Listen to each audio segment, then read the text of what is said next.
Perkenalkan, nama saya Rafa Abdul Behaki. Saya dari kelas 225E. Di sini saya akan memaparkan tentang kegelapan filsafat di era pertengahan abad kelima, habis runtuhnya Kekaisaran Romawi gitulah.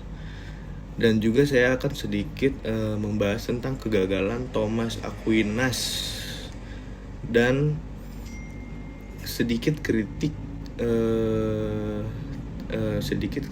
untuk filsafat yang bernama Thomas Aquinas itu.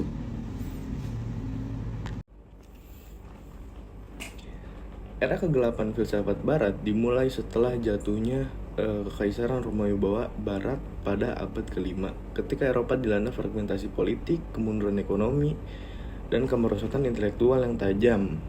Dalam suasana di mana otoritas gereja memegang kendali penuh atas pendidikan dan pemikiran, kegiatan ilmiah dan filsafat bebas hampir tidak memiliki ruang untuk berkembang. Para cendekiawan yang mencoba menawarkan teori baru di luar ajaran gereja seringkali ditolak, bahkan mendapat ancaman atau hukuman berat.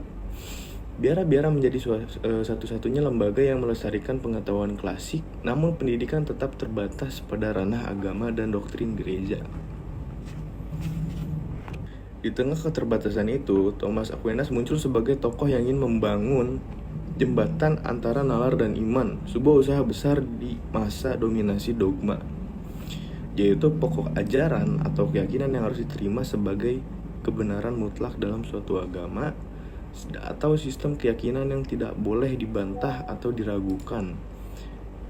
Nah, ia berusaha menunjukkan bahwa penalaran logis dapat digunakan untuk membuktikan kebenaran iman dalam agama Kristen. Namun upaya Aquinas menghadapi banyak kegagalan mendasar argumen 5 jalan pembuktian Tuhan-nya sangat bergantung pada logika metafisik Aristoteles dan doktrin agama, sehingga tidak mampu memenuhi tuntutan pembuktian empiris ataupun logika sains modern. Pandangan Aquinas tentang harmoni akal dan iman seringkali hanya bersifat ideal, tetapi sulit diwujudkan dalam kenyataan karena filsafat harus tunduk pada dogma gereja. Kegagalan mencapai bukti konklusif tentang keberadaan Tuhan dan membebaskan filsafat dari belenggu otoritas agama membuat pemikiran filsafat tetap terbatas dan tidak berkembang secara bebas. Kritik utama terhadap Thomas Aquinas adalah bahwa upaya sintesis rasio dan iman yang dikembangkan bersifat problematis.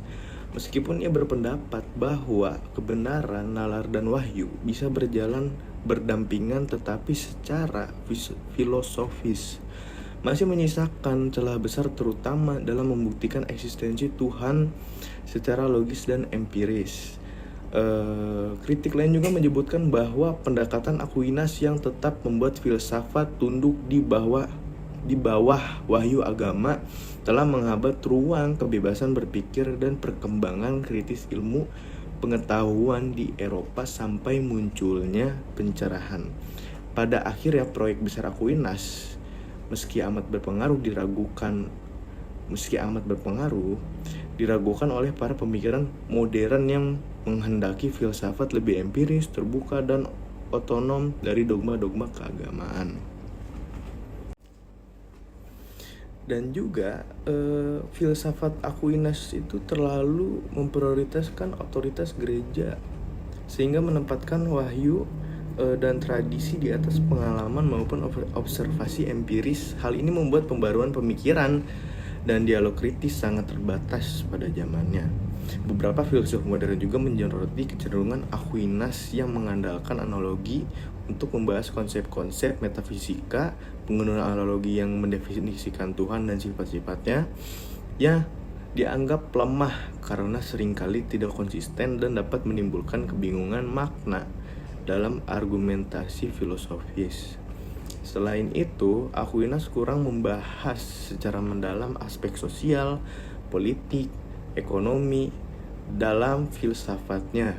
Fokus utamanya tetap pada aspek teologis dan metafisik sehingga relevansi pemikirannya untuk masalah-masalah sosial modern menjadi sangat terbatas. Argumen kosmologis Aquinas sering dikritik dikarenakan bergantung kepada konsep metafisik seperti akualitas, potensialitas Aristoteles yang sulit didefinisikan secara tegas dan kurang relevan pada zaman sains modern kala itu. Selain itu, dalam pembuktiannya mengenai penggerak pertama, ia menggunakan istilah dan maknanya ambigu sehingga argumennya dinilai cacat logika. Misalnya istilah eksistensi dan kebijaksanaan bagi manusia dan Tuhan dipakai secara analogi, padahal sebenarnya perbedaan makna ini membuat kesimpulannya tidak valid secara formal. Meski Aquinas sangat berpengaruh dalam tradisi skolastik dan filsafat barat, pemikirannya tetap mendapat banyak kritik secara argumentasi, ruang dialog kritis, serta relevansi terhadap dinamika masyarakat kontemporer. Tetapi ada juga keunggulan Aquinas, yaitu ia adalah konsep hukum kodrat dan etika, di mana ia meletakkan landasan bagi pemikiran moral dengan menekankan bahwa manusia melalui akal budi dapat memahami prinsip kebaikan universal yang berasal dari Tuhan, dan hal ini menjadi sumber inspirasi bagi perkembangan hukum dan etika barat modern. Masyarakat kontemporer sendiri yaitu masyarakat yang hidup di masa kini, dicirikan oleh struktur sosial dan budaya yang kompleks dan terus berubah karena pengaruh globalisasi, teknologi, dan serta dinamika sosial dan politik modern. Baik, itu saja dari saya tentang semua penjelasan yang tadi saya jelasin, kayak ya tentang era kegelapan filsafat, tentang kegagalan Thomas Aquinas, adapun keunggulannya juga sih biar panjang, dan juga tentang sedikit kritik Thomas Aquinas itu sendiri. Ya, jadi ya ngerti nggak ngerti sih saya juga. Terima kasih.